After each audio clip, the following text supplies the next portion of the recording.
like to talk today about infertility.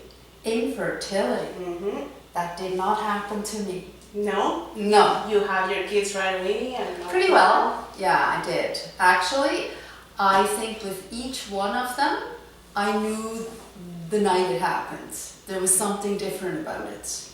I was like, right after, I was like, I'm going to be pregnant. And I was, with all three.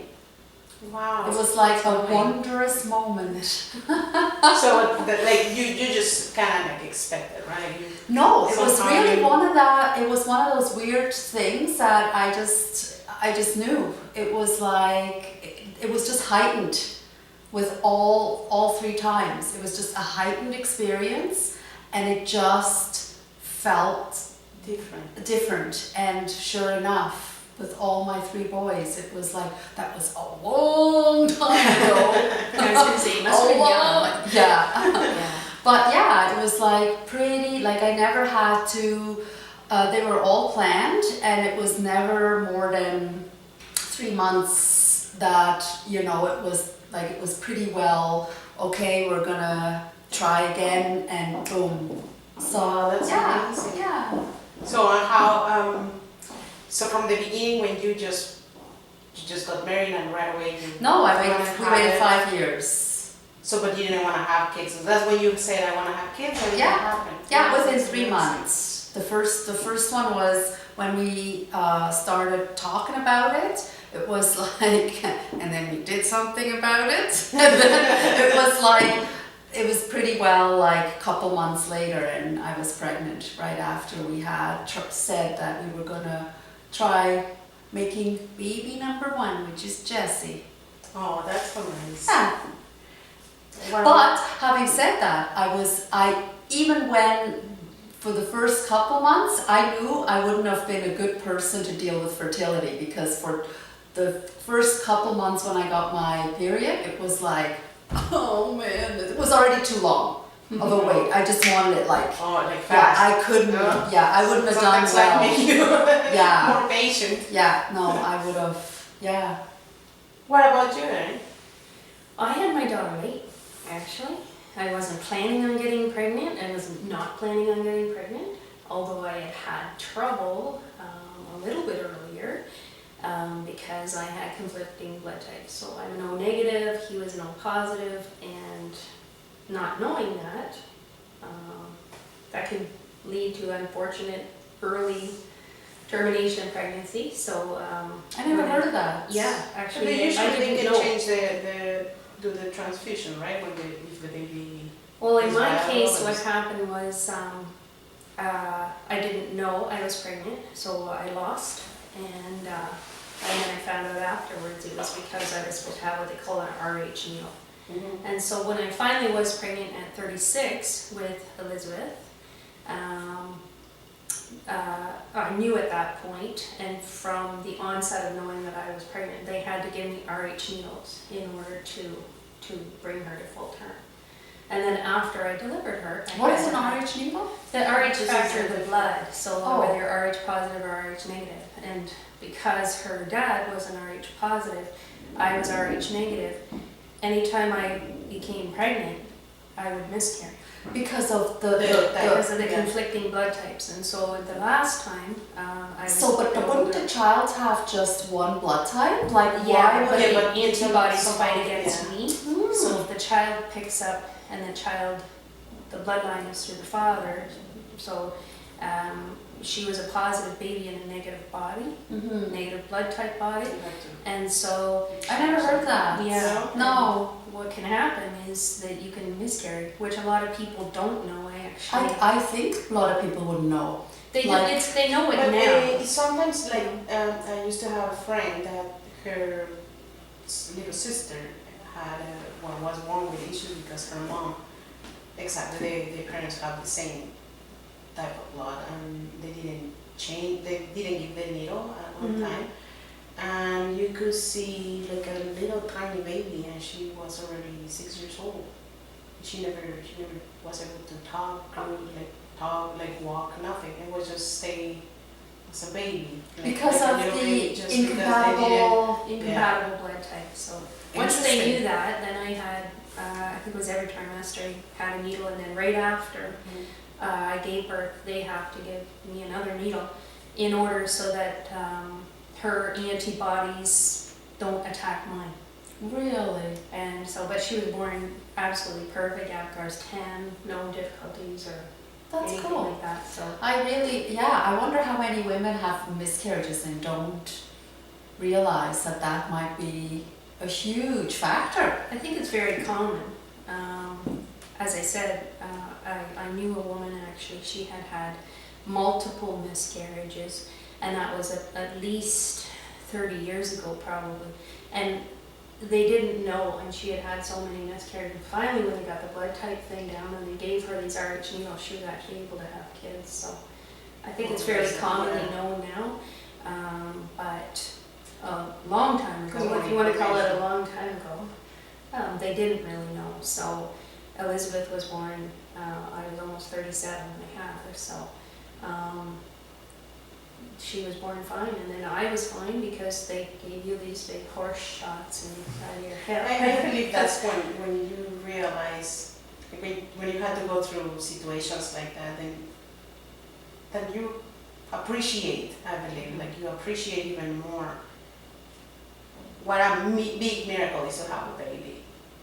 Well, it's amazing. It is, like you just grow up and think, just women Yeah. have babies and then that's it, and then you have fine and then that's it, right? Mm-hmm. Like in my case, I have my whole life planned, and I'm thinking, when I get married, I just want to have kids right away. That was my dream since we were have kids.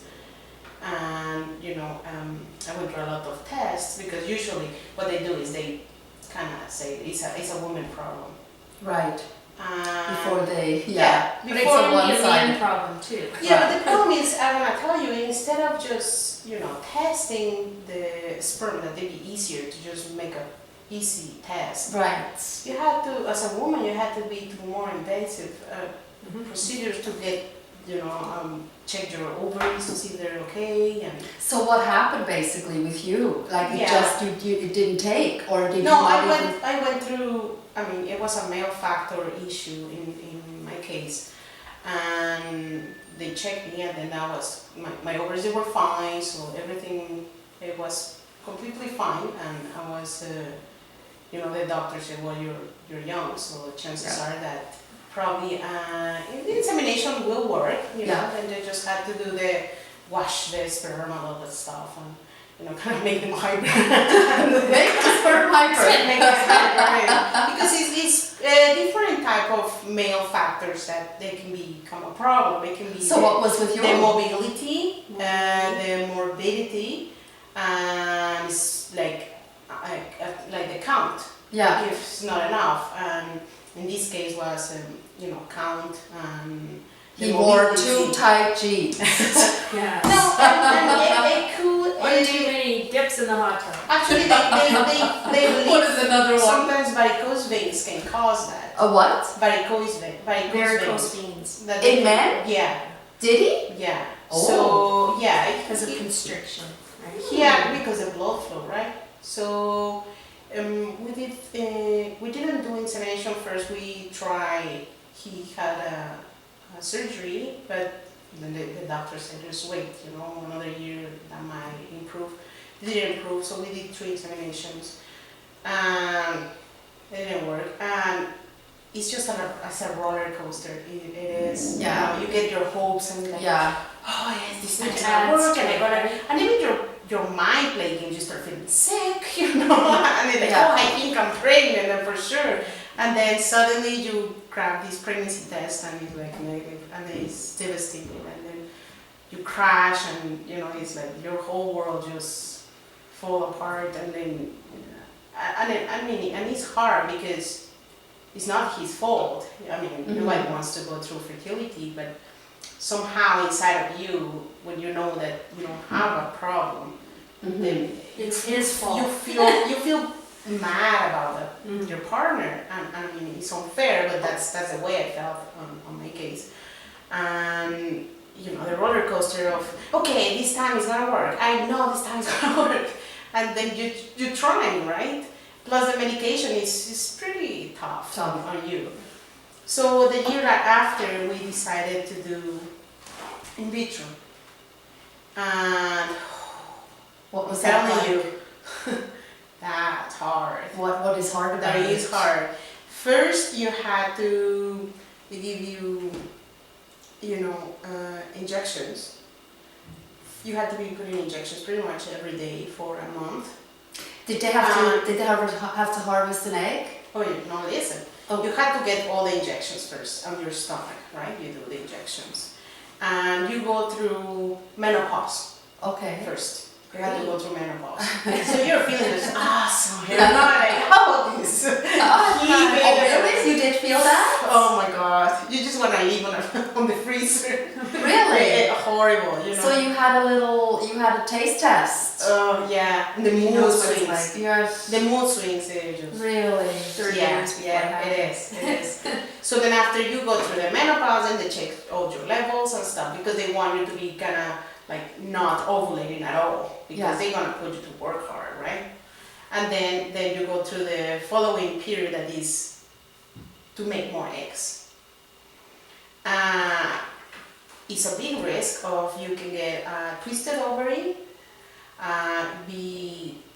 your ovaries be too stimulated, and it's even cases that the ovary burst. I just wanted to say burst, and I thought I'm not You going to just mention it. imagine That saying, sounds yes, typical. Loading. Oh, Yeah, it is true. oh. And usually they expect that it be between having 2-5 eggs, that you be producing, right? Yeah.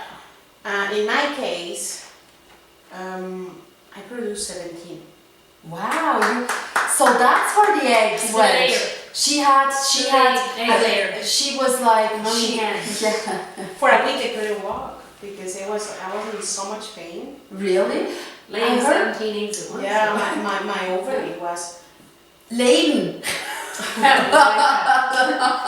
No, you The machine. really are. You like- felt it? Oh yeah, you felt. Well, we They only do it once a loaded month, it. so she's doing 17. So like this is like mommy hen time. Yeah, like they told me. I didn't that's- know you could have 17 eggs attached to an ovary. No, listen. You are born with certain amount of eggs Yes. that you're gonna develop on your life, right? Okay. So they were these all medications, they're just making. them all. Bang, bang, bang, pumping Exactly. But eggs. where are they located now? These 17 eggs. Your ovaries. Pumping out of the ovaries. They're all They just the way you releasing them. in They there. make you to release them, Mm. and it's almost like they're making them the eggs just to Like grow bullets. faster. Oh, I get that. I just what I'm Yeah. asking is, where are these 17 eggs during this time? Like in your ovaries? Yeah, the ovaries without being grown. Yes. Like it's just like Yes. tiny follicles, Okay. right? Before they make their way. I have this Yeah. vision of Little- eggs like whole nest. a Right? nest of So eggs. after that, this is not that just the hard part. The hard part, oh my god. I mean, I had my gallbladder removed and stuff, and that's one of the worst pains. But That's what I heard. when they it's have to painful. extract the eggs, Yeah. Is that nasty? oh my lord. Like, Is I it- just felt like I can punch the doctor. Well, how does it feel like? I mean, first of all, you're just used to just going. Used to Everybody donating knows your body to everything about me, science. right? So then they go with a little vacuum, it's almost like Yes. a vacuum, right? And then they're gonna extract the eggs, and you see it on the eggs, on the screen and stuff. The problem is, a lot of the eggs I was producing was on my right ovary, and they're trying to pull it, so they were really actually pushing my ovary down.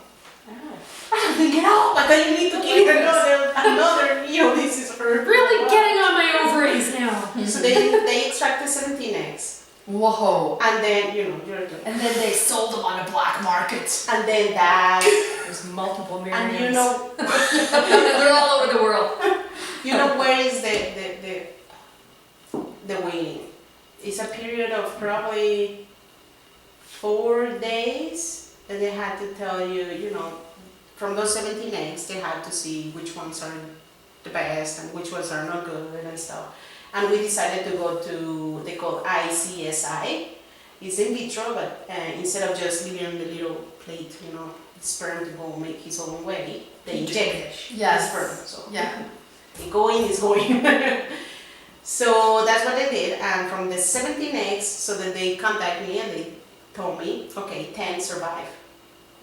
So 10 so far, they were developing right. And I'm like, okay, that's good. So then you're just waiting, right? And you just keep waiting for the phone calls and stuff. And well, the 10, they were perfectly fine. And what happened? So then they said, okay, well, you want one or two put it in, right? And I said, well, you know, it's so just throw all expensive. 17 in. It's so expensive, you know, it's something like $10,000. Oh, I said. Yeah, so then it's like, oh, put two, you know, just in case. 3 or 4. Because chances are, you know, Oh. that might work the two, Yeah. that might just only be one, but Yeah. you know, after all that stuff, I'm like, oh, it's okay if I get twins. I got twins. Yeah. The two sticks. So do you think you hear of so many twins being born? Do you think a lot of Yes. them do Yes. that now? I had Yeah. a friend and Yeah. she did Why? it that way, and she had triplets, and the poor girl, tiny little East Indian girl, she was so tiny, and she was at bed rest for the last 6 months of her pregnancy pretty much, and she had triplets all at once, so she just did it all at once. But they did it with fertility drugs and stuff, and the poor girl ended up with triplets, but she ended up with 3 beautiful babies, and it's amazing what they can do, really, with science. Is it? But there's risks, because I did my research. Many times they said that, first of all, babies conceived by in vitro, they say that they can carry, if it's a male fertility factor, like a male factor, the kids can carry that fertility Right. problem. Yeah, Because like a genetic male Yeah. fertility. So Whatever they happened can to your carry that. hubby's goods? What kind of what? That's a whole topic on it. What actually was wrong with his sperm? It was You like don't know. I mentioned, it was a count and The count? The The count, the mobility. quality, the mobility and stuff. Sometimes, and another thing that can actually be a really huge factor, which we found out through sensitivity and allergy testing, is that the male sperm, the pH of the male sperm, can actually interfere with the pH of the woman's vagina. And therefore, her own secretions actually It's only kill off kill the it, sperm. Oh my God. See now Yeah, that is meant to be, man. That's like your body saying, we don't want this We stuff. don't want you. No, this is not compatible. It is true. I have. Wow. It's a pH. I have a friend that Yeah. every time she had, Yeah. because with her partner. Yeah. She's allergic to She his was secretions. sick. Yeah, I believe And that. the doctor told her, you're allergic to his You're your allergic boyfriend. to his sperm, and you can be Yeah. allergic to anything, right? So, I've the got an pH itch. factor. It's high. So, I mean, but it used to be isolated to a woman's problem, but now more and more men are, showing up with more problems, and as men have hormonal issues. With testosterone, androgens, the environment, toxicity. I mean, and They you know can what have I issues noticed with is that it's like where it's more well accepted that it's a woman problem, but when it's a man problem, it's like everybody. No.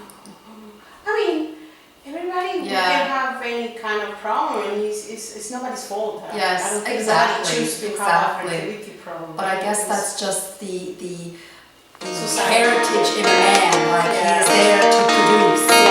So that's Yeah, yeah, yeah.